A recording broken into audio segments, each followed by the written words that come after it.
чоң рахмат, айтканыңыз келсин.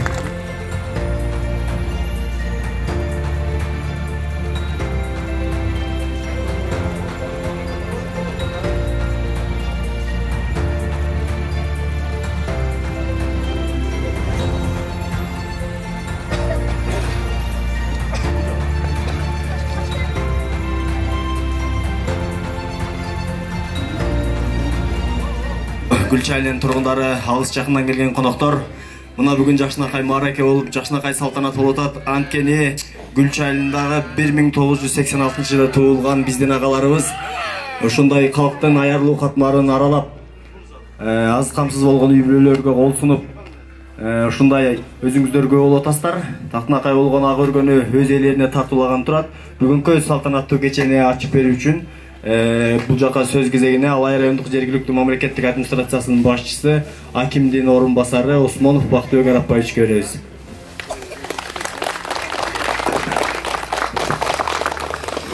Ассаламу алейкум.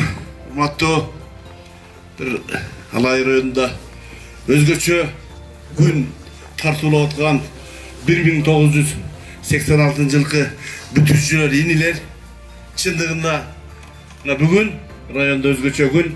Ачык айтышыбыз керек. Бүгүн бир эки үй-бүлөнү өзүңүздөрдүн демилгеңиздер менен ушундай бир жакшы жөнөлгө кылалы деп баштап атсыңар. Мен айтат элем, сиздерге жалпы райондогу айыл өкмөттөрдүн, мекемелердин, анан жергиликтүү райондук мамлекеттик администрациясынын башчысы Аппазов Каныбек Сагынбаевичтин жеке өзүмдүн атымдан бүгүнкү иш-чараны уюштуруп атканыңарга чын жүрөктөн куттуктап коюшка уруксат этиңиздер.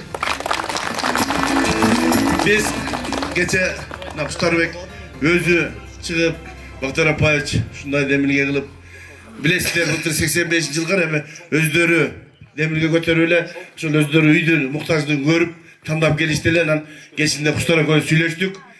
Биз 3 үй-бүлөнү бердик эле да. Анан бул ниет калышпы, тилегибиз бирге чыгып калды. Ошол үйдү сиздер кошо, сиздер көзүңүздөр менен көрүп тандаганыңыздарга биз кечинде мен Каныбек Сагынбаевич менен сурашып, ушундай тандашты, ушул эки үй-бүлөнү колдоп берди деп айтсам, ал киши дагы сиздерге ушу ыраазычылыгын билдирди. Ошон үчүн бүгүн ушундай кубантып, өзүңүздөрдүн мамлекеттин бюджети эмес, жеке өзүңүздөрдүн ушу кандай тармакта иштебесеңиздер дагы өзүңүздөрдүн жүрөгүңүздөрдөн чыккан ушул биздин райондун борборунда жайгашкан ушул Абдиев көчөсүндөгү 2 бөлмөлүү үйдү өзүңүздөрдүн эсебиңиздерден бир 2 миллионго жакын акча каражатын жумшап, ушу биздин районубузда болгон аярлуу катмардагы аз камсыз болгон анан көп үй-бүлөлөргө мына эрте абылды кызы Гүлзаданы биз билебиз. Ал кыз биздин дайыма мына Гүлзада учетто биздин көз карашыбызда, колдообузда, эми колдон келген жардамды, мамлекет тарабынан берилген жардамды берип атабыз. Мен кечээ угуп аябай сүйүндүм. Анан экинчиси Ажыбаев Турусбегинибизди да билебиз. Көп балалуу. Аллахым жакшы адамга кээде бир жагынан колдобосо да бир жагынан берет. Эгиз балдары бар. Ушул инибизди да көрүп кечээ берип атканыңарда аябай кубандык элем. Мына бүгүн эки үй-бүлөгө ушундай ак жолтой имарат үйлүү кылып атасыңар. Эми чоң рахмат. Кимиңиздер кайсы тармакта иштебедиңиздер, мына мамлекеттик кызматта, жеке ишкерлик кызматта, өзүңүздөрдүн жеке өзүңөрдүн кызматыңызда да жүргөн инилерим көрүшүп жүргөн элергенбиз.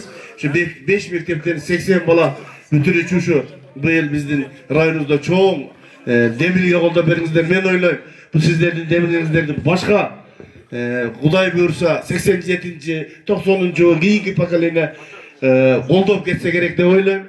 Ошон үчүн ушундай инициативаны көтөргөн сиздерге инилерим чоң рахмат. Алла ыраазы болсун. Сиздердин да ишиңиздерге ийгилик болсун. Тапкан ташкандар жакшы күндөргө буйрсун. Бала чакаңыздарга, ата-энеңиздерге буйрсун. Ушундай кылган жакшы инсаныңар, кылган жакшылыгыңар эч качан бул унутулбайт. Мен ойлойм, бүгүнкү ушул үйдү ушу болуп аткан эки үй-бүлө биз ушунчалык кубанып атабыз. Анан бул эки киши жөн эле төбөсүнгө жетип турса керек. Чындыгы бүгүнкү учурга керектүү үй-бүлөлөр тандалды. Мен аны ачык айта алам. Мен аны көзүбүздө көргөнбүз. Кече Куштар менен айттым, мен Куштарга да телефондон кечинде айттым. Куштар эң туура болуптур дедим. Чечим туура кабыл алышыңар. Молодец ошол досторуңа, классташтарыңа ушул жакшы колдоп бергениңер чоң рахмат айтып коеюн дедим. Анан дагы бир жолу ишиңер ийгиликтүү болсун. Аллахым мына 2022-жылдын алгачкы күндөрүндө быйыл ушу районубузда эң чоң иш-чара десек да болот бул. Айтканга оңой. Бирок аны ошол 2 миллионго чейин акчаны топтош, аны көтөрүп, ошону бир чогулуп, бир ынтымакка келип, көпчүлүк ушундай да, бирөөлө бая болбойт деп койсок болбой коюшубуз мүмкүн эле. Ошон үчүн бир жакадан баш, бир жеңден болуп чыгарып ушуну колдоп, ушундай биздин аярлуу, көп балалуу, анан аскамсыз болгон балдары ушундай турмушта болгон үй бүлөлөрүн колдоп, кубантып атканыңыздарга Кудай таалам мен ойлойм аябай ыраазы болуп атат. Ошондуктан дагы бир жолу чоң рахмат. Ушундай дайыма жакшылыктардын үстүндө, жакшы күндөрдө бири-бириз менен учурашып, ушундай жакшы иш-чаранын үстүндө жүрүштү Аллахым өзү насип кылсын. Дагы бир жолу Алла ыраазы болсун. Чоң рахмат. Чоң рахмат Бактыбай Акбаевич. Кадырлуу коноктор, кийинки сөз кезегин Алай райондук имам хатиби Тилебай ажыга беребиз. Assalamu alaikum, урматтуу 86-жылкы энелерим, урматтуу үй ээси болуп турган бул жерде мусулман бир туугандарым. Эмнедебиз? Арапайга баарын айтып өттү. Эң негизгиси ушул балдардын 11-ди бүткөнүнө 18 жыл болуптур. 18 жыл болсо дагы өрдөктүн өзү чөлдө болсо да көзү көлдө дегенде булардын жүрөгү алай деп согуп, ушул 20 жылдыктын алдын ала белгилеп, өздөрүнүн адал рызкысынан тапкан Алланын берген неаматтарынан садакасын чыгарып, ушул үйлөрдү алып ушул жака берип аткан эң негизги силерге Алла ыраазы болсун. Себеби пайгамбарыбыз саллаллаху алейхи вассалам айтты: "Ас-садакатул мардаукум", силер ооруңарды садака менен дарылап тургула деди. Качан эле ооругандан кийин эмес, ооруганга чейин. Ас-садакатул тараддул балакум, садака силерди балалардан сактайт, отко, күйүүдөн, суга чөгүүдөн. Байлыгыңардан эч качан кемет, байлыгыңарга байлык кошулат. Иншалла. Бул жерде 86-жылкы балдардын общий саны бир 80-90 болсо керек мен билгенден. Анан алыстан келбей калгандар да бар. Бул кылынып жаткан пата дуа элдин ыраазычылыгы баарына тиет иншалла. Ар бириңизде де перзенттер бар. Мен ойлойм, Алла субхана ва таала Куранда аятында өзүнүн аятында айтты: "Силер жакшылык үчүн жарышкыла, асман менен жердин генендигинен генен болгон бейиш үчүн" деди. Силердин кылып аткан ишиңер бир рыя үчүн, эл көрсүн, кожо көрсүн үчүн болбой, бир гана Аллах тааланын ыраазылыгы үчүн болуп атат бул жердечи.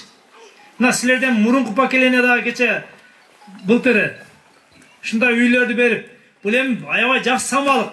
Мындан кийин дагы безия бир сообу тийбей турган жактарга жумшабастан, ушундай мин садакатын жария деп коет. Инсан тирүүлүк мезгилине кылып койгон садакасынын сообу кыяматка чейин токтобойт деп. Силердин бул кылып жаткан садакаңар иншалла артыңардан кыяматка чейин токтобойт сообу. Бир канча деген бир колунда жок, ушундай бир үйгө муктаж болгон карындаштарыбыз үйлүү болуп калды. Булар өзү негизи баштара болуш керек эле. Мен билбейм, буларга араптардан неге үй тийбей алган. Балдардын саны эр орларда болуп деп ойлоп. Болуп майлы. Алла ыраазы болсун. Негизгиси ошо Арапайга айтканда 3, bundan башка дагы кыйналгандар бар. 1 айлап, 2 айлап эт жебегендер бар туугандар. Себеби мен билем. Бизге келет муктаждар бүт, ажырашканы дагы, урушканы дагы, куушканы дагы бүт мешке келип турушат. Бүт баары булардын списоктор бар бизде. Фитр садакалар бүт ушуларга беребиз. Гүлзададан дагы жашоосу начарлар бар керек болсо. Нурзададан дагы. Кийинки поколениега силердин ушул кылып аткан немеңер стимул болуп, үлгү болуп, кийинки поколение дагы керек болсо 3 үй алып турушундай бир муктаждарды жоюп, Алай району бир нерсеге муктаж болбой турган бир жакшы өнүккөн райондо болушун баарыбыз каалайбыз иншалла. Амин. Я Рабби, Аллах субхана ва таала ушул 86-жылкы кылып аткан энелерибиздин садакаларын Алла таала кабыл кылып, үй бүлөлөрүнө береке, кимиси каерде кандай иш кылбасын, каякта жүрбөсүн, Алла таала өз панайында сактап, кылган иштеринен нажат бергин. Асмандан чыккан, жерден чыккан балалардан өзүң сактагын. Аллах Таала ушулардын үй бүлөсүнө, ата энеси менен, эли журту менен дайыма эки дүйнө бактылыкта табасын. Аллаху акбар. Ассаламу алейкум ва рахматуллахи ва баракатух. Чоң рахмат, урматтуу туугандар, урматтуу агалар, жаш муундун өкүлү катары биз да сиздерден көрүп таасирленип, таңданып, аябай ыраазы болуп отурабыз. Эмесе бүгүнкү салтанаттын ээси болгон ушундай жөрөлгөнү баштаган, ушу күндө ушундай нерсени тартуу кылып аткан биздин 86-жылкы агаларыбызга сөз кезегин берели. Сырга ага, Мелис ага, Бакен ага, бул жакка келсеңиздер. Ассаламу алейкум, урматтуу достор. Кирип келген жаңы жылыңар менен куттуктайбыз. Ар бириңердин үй бүлөңөрдө тынчтык, эмне ой максат тилеген болсоңор, ошого жеткиле досторум. Анан эми биз ушу жаңы жылды утурлай бардык досторубуз, урматтуу Бакен Арапбаевич, мына биз ниет кылдык элек.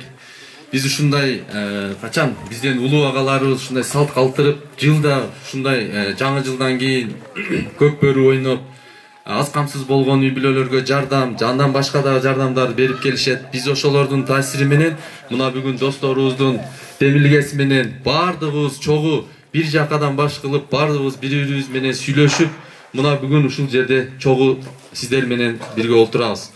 Ошон үчүн кылган, берген садакаңар досторум бардыгыңарга ушундай бир имам айткандай акыреттин аягына чейин силерди коштоп жүрсүн. Бергениңер менен, бала чакаңар менен бардыгыңар силер бактылуу болгула. Ушул эки үй бүлө, ушул ак өргөдө ушул тарбиялап аткан балдары Кыргыздын ушул атактуу, даңктуу жигиттерин тарбиялайт деген ниетте ишенебиз. Ушу келечекте Кыргызстаныбызда алайда ушуга окшогон чоң-чоң самалдыктар болуп өтүп турсун. Биз эч качан ушул алайды, күлчөнү, мындан кийин дагы иш-чараларды калтырбайбыз, дайыма жардамыбызды берип келебиз. Кудай буйрса, ушул эки үй бүлө, ушул үйүңүздөр, ак өргөңүздөр куттуу болсун. Сиздерге ушул ниетибиз менен ушул жерде бардыгыбыз алыс жакындан келдик. Бардыгына рахмат силерге. Келе албай калган достор, анча-мынча арабызда жүргөн, чоң-чоң демөөрчүлүк кылган досторго дагы рахмат, ыраазычылыгыбызды билдиребиз. Эртең өтөт турган достор, ушул көк бөрү оюнубузду да тынч аман эсен өткөрүп алайлы. Бардыгыңыздарга ыраазычылык, рахмат.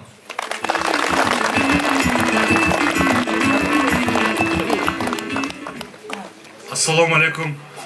Достор, 1986 жылкы бүтүрүүчү балдар досум.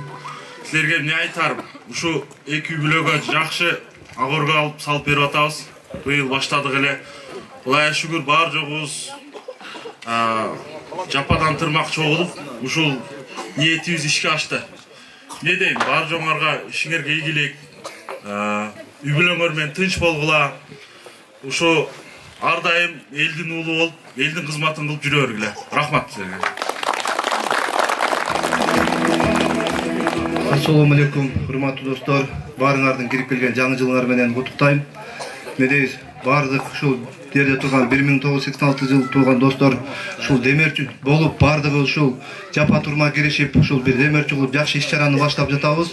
Бардык кошкон салымыңарга жигиттер чоң рахмат, Алла разы болсун. Бардыгыңарга үй бүлөңөргө тынчтык, аманчылык болсун. Ар бир үйдө жаш баланын үнү жаңырып, ар дайым токчулук болсун. Эми мына үй алып аткан эжелерге, сиздерге дагы ийгилик, жакшы балдарды тарбиялап, кыргыз мамлекетине кереги тийген жакшы инсандарды тарбиялайт деп үмүттөнөбүз. Жигиттер, баарыңарга Алла разы болсун, ар бир кадамыңарга тынччылык болсун, аманчылык болсун, мамлекетибиз тынч болсун. Рахмат. Чоң рахмат. Урматтуу салтанат ээлери, келиңиздер эми. Өзүңүздөр тандап алган биздин Ажибаев Мурзахмат агабызга, Сатыбалды кызы, Эртабылды кызы Нурзада эжегибизге ак өргөсүн тапшырып койсоңуздар. Достор, уруксат этсеңиздер, атайын жасатып, мына 2 бөлмөлүү үй деп эме атабыз.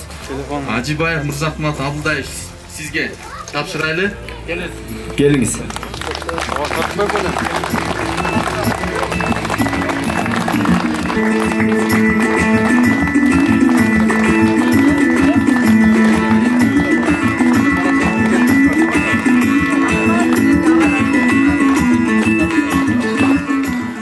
Экинчи бөлмөгө уруксат берсеңиздер, Эртабылды кызы Нурзадага тапшырып койсоң, а?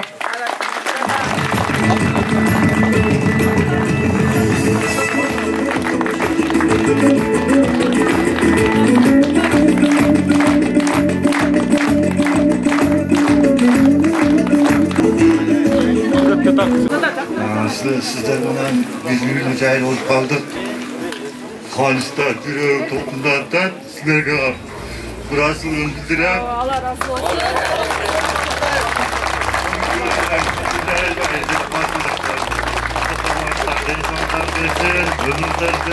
Allah razı olsun.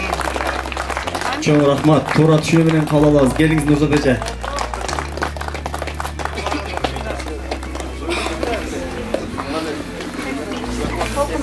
Salamasızlar.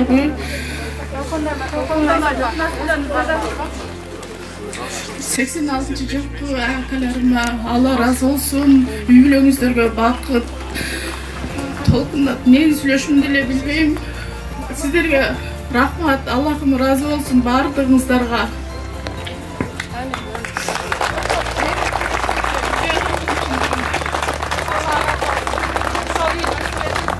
Turat şunu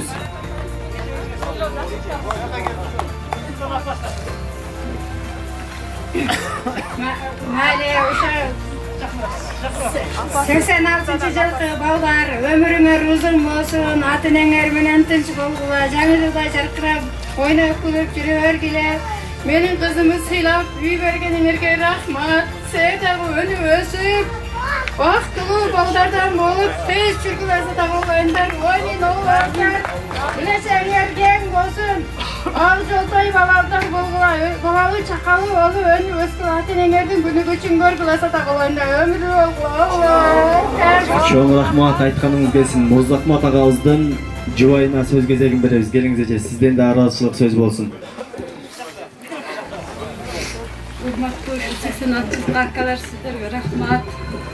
Ушунчалык бизди кубандырып, ушунча жардам бергениңизге рахмат. Бизге берген сіздерге кеселеп берсин, үйлөрүңүздөргө бакыт. Балдарыңыздын өмүрүн берип бактылуу болуңуздар. Чоң рахмат, айтканыңыз келсин. Урматтуу агалар, урматтуу үелери, журтуңуздар ол жолу болсун.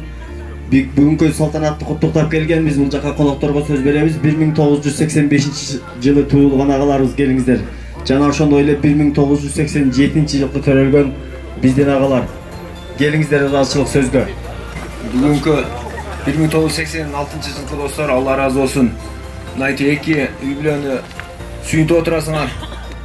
Не дейбиз, тынчылык, аманчылык болсун, үйүңүздөр насип кылсын. Ушу 1985 жылкы биз баштап бердик эле. Ушу эстафета кете берсин деп каалайбыз. Тынчылык, аманчылык болсун, заман тынч болсун. Кыргызстан өнүксүн. Рахмат, Алла разы болсун.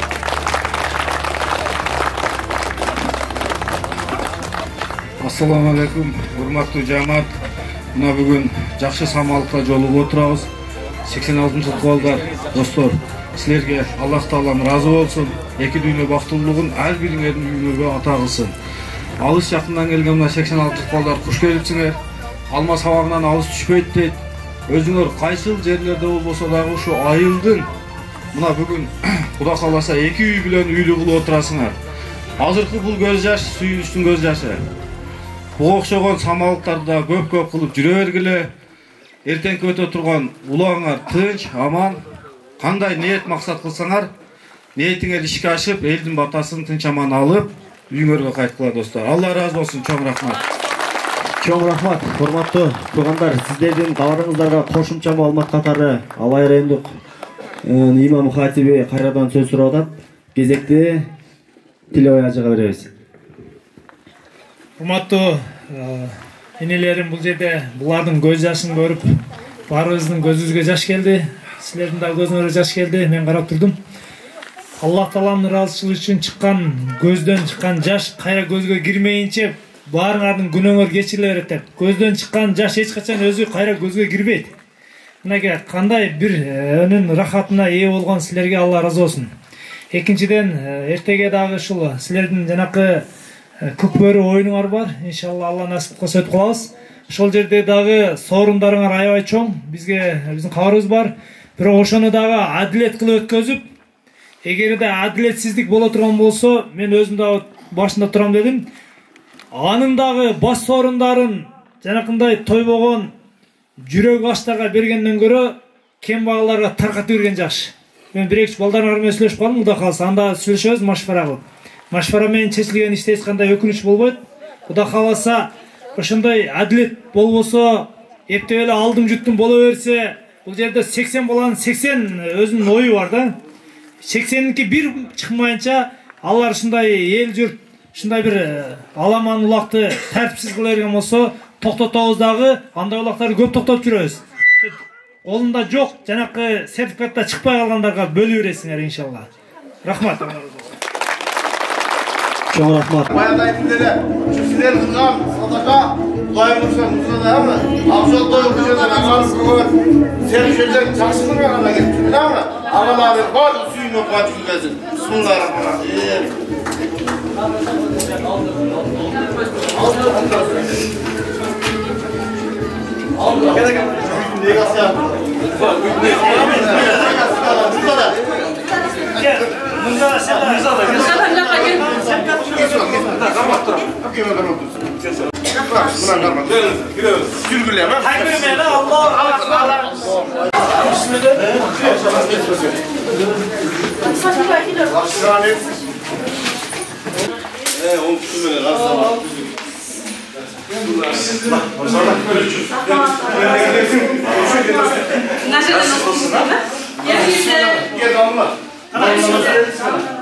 Ремонт менен как раз. Жүзүдөн Кудайым мына жакшы Ошосон ремонт менен да бүт. Жайып коём, нече өзүм ойлойм. Каражалтай басында шулай ширин тилек менен баштайын. Ширин болсун ушул. Баша катуу болсун, небере чара болушуйду. Ана ойлойм досум, бирөө айтып койсо, канча берет десе, бар ойлонуп калабыз да. Ана мен кече куштарга жазып, ий куштар жөнөттүм астапта. Жана фамилиялар түшкөн деди да, аябай сүйүндүк. Рахмат, Алла разы болсун. Амин. Алхамдулилlah.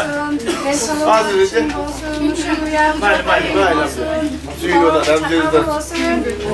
Ошо кызы басып кетсин. Абзалда үй болсун. Амин. Жылкы балдарга эң негизи Алла разы болсун. Үй бүлөсү дайыма жүзүнөн күлкү кетпей, эч качан кубанычта болуп, дайыма эки дүйнө бактын атабыз. Өнүп өскүлө. Мындан дагы Алла Таала рызыкларды көп берсин силерге. Ушул үйгө кирип аткан ушул Нурзада карындашым, сен да ушул жерден бактылуу жаша. Намаз көп бол, ушул жерден дуа кылып, дайыма ушул балдардын акысына дуа кылып тур. Эң негизги 3 дуа шек күмөнсүз кабылдады. Биринчи атанын балага кылган дуасы, орозо туткандын оозу ачып аткандагы дуасы, анан ушундай мазлум чеккен адамдын дуасы түзмө-түз кабыл деп, сен дайыма ушу балдардын акысына, үй бүлөсүнө дуа кылып тур, дуаларың кабыл болсун.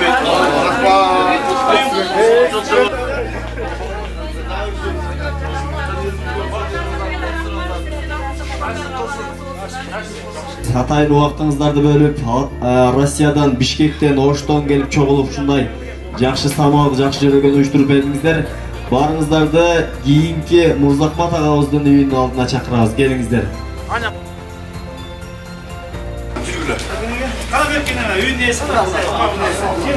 Мырзахмат, жолтой жүргөн ушерден агарып көгөрөм мына. Бисмилла. Ушул буюруп насып кылып ушерден балдарым өмүрүнүн келечеги ушул Закараныңдай чекешкер мамлекет кызматкерлерден Кайсы балдар, налар бар?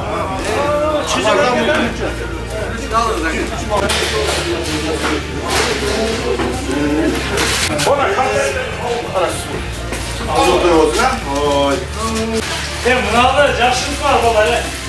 Көп балалуу деп балконда келin. Балконда çok. Көп çıkmadı. Turist olsun buna gel. Yaşlılıkla koy. Onu ayağıyla жақшылық. Azın ne var? Neyse güneşi gelin. Biriyle. Gitse koy. Tamam tamam. Kim yerdeler? Saydı bunu kaç olarak bu tırışa 80 metre baştan verdiler. Ula benim Kuday vursa bu ev alay herhalde. Samalık birbirine gönül gol geçiş gerekti. Zahmat buna usullar tamda durak bugünle tura gelip ama şu jitlerim bu da kalasa hem damlayttı bak. Doğanı şunlarına kılıp durası dedim. Üç duvanım da çekeşkele çevirmiş ballar. Oğlum, aytıp koyuş, mesele kılam diye çoğun. Böyle uyuşturup, anday kılış, çok erin nerse. Onun tıbaktın belgisi olur. Çok rahmat. Allah razı olsun. Amin. Rahmat ya, üyünüz kutlu olsun. Ballarınız şu akalarında çıkan şunday bir bereşen, yomart olsun. Şu ballarga da Allah Teala ekibine bakın, razı olsun, Allah razı olsun. Bergen sadakanızı kabul kılsın. Sadakanın bereketinden sizlerden bergen çıkargan ihsanыңардын ордун Allah Teala sizler ойлогон, ойломогон жактан эселентип толтурsun. Bir rahmet.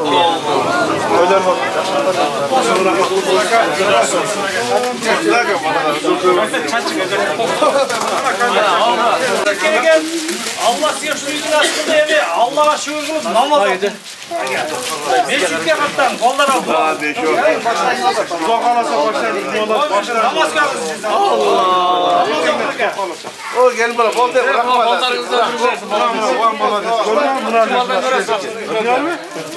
Kaçağız? 3 yıl, 4. Hadi.